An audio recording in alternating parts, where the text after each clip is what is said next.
My name is Tala. Hi, Tala. And I'm Joy. Hi, Joy. Today we're going to ask a few questions about what it's like to be a teacher. Okay. What got you interested in this job? I always knew I wanted a job where I felt like I was helping people. So it seemed like this was the right avenue for me. Although I didn't always think that I wanted to be a teacher. That did not come until much later for me. What's your favorite part about teaching?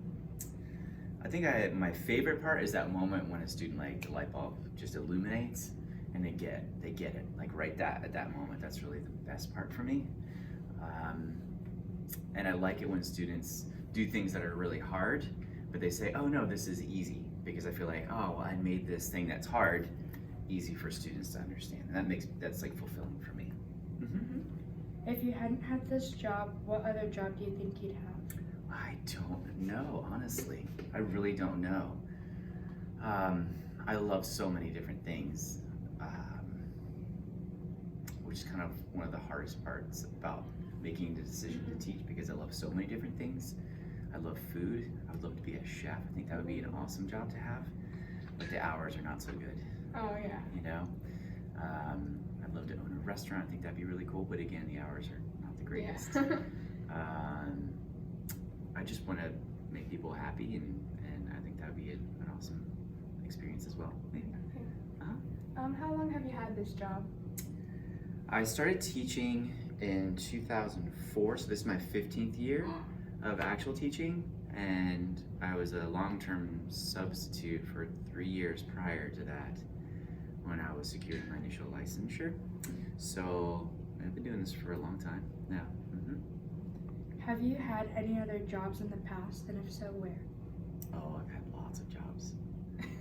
So from like mowing the grass in my neighborhood growing up, to working at a sandwich shop, to working at a golf course, to working at restaurants, all sorts of restaurants and bars. I was a bartender. I've done lots of different jobs, and I thought it was really helpful. So it's good to have that wide experience, especially when you're young, because you get to associate with people in a very different way. So even though you might be younger, you might be working with someone who's in their 50s or 60s, but you're kind of co-equals in a work environment, and it's a great experience to have. So I highly recommend working, and the money's great too. What's your biggest weakness as a teacher?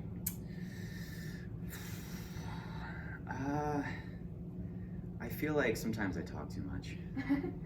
I feel like it's too much coming from me, and I'm not giving the students enough time to seek out their own information. But that's also hard, because in the end, there's an amount of material that students need to know and have mastery over, and accessing that material is a challenge. So I could point students to a website, or I could point students to a textbook, or I could point students to a laboratory investigation, but are they really going to get what ultimately is needed out of that experience? And I don't feel like I have the level of control I would if I was to just convey that information and then package it in a more palatable way. I do wish that I was able to do that more, so that's a weakness for me. How would you interact with a student who is being in disorderly conduct? Does that happen here?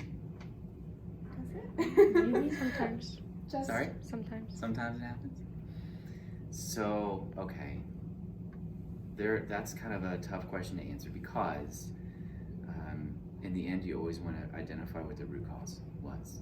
So why is the student behaving in this way? And then the thought is, what did I miss last class, or the class before, or 10 classes ago that led to this moment? And ideally, it doesn't happen, right? Ideally, you don't have a disciplinary eruption in class, because you can foresee them before they happen, and you can take corrective measures so that student feels like they're valued, that student feels like they're able to be successful, that you're offering your assistance for that student, so they don't feel like, man, I'm never going to get this, this is not going to be the good place for me. So I always reflect on that. Now, there are situations I've had where students, like, they just have a disagreement, and then they start, going to blows or something like that. That can happen. And then it's beyond your control as a teacher. You just manage it the best you can. Say, okay, knock it off. We're gonna go down to the office, and back and we're gonna get right down to teaching again. So it's not really a place to have a conversation about discipline in a classroom setting.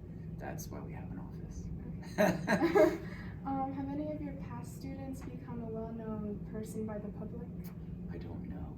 The answer to the question is I don't know. I'm sure many of them have. I don't really have like an online presence. I don't really do any social media stuff. So unless they're in the national news and I'm listening to NPR and I hear a former student, then I don't know. Honestly, I don't know. It's possible. I hope so. Maybe it's gonna be you guys. Okay. That's for you, right? That's for you guys. Share a crazy story or scenario that has happened in your class. There are a few. One time we were doing convection and I had my students build hot air balloons out of tissue paper, and we had hair dryers to try to heat up the air on the inside so the tissue paper would rise in the air, but it wasn't hot enough. So then I decided to use a propane torch, and we were in the hallway at my old school. I was at Parkside, and the opening wasn't very wide for this one group. Everything went flawlessly. It was great. But then this one group, the flame just barely touched the tissue paper. And did you know tissue paper is highly flammable? So it caught on fire, and I batted it down on the ground and stamped it out. But then my pants caught on fire. Yeah. Oh. And I had a student there with a fire extinguisher, and they just were like, they didn't do anything. I was able to get the fire out, but that was kind of embarrassing. And I was like, okay, students, and back into the room, looking out in the hallway, making sure nobody saw it. But yeah, that happened one time.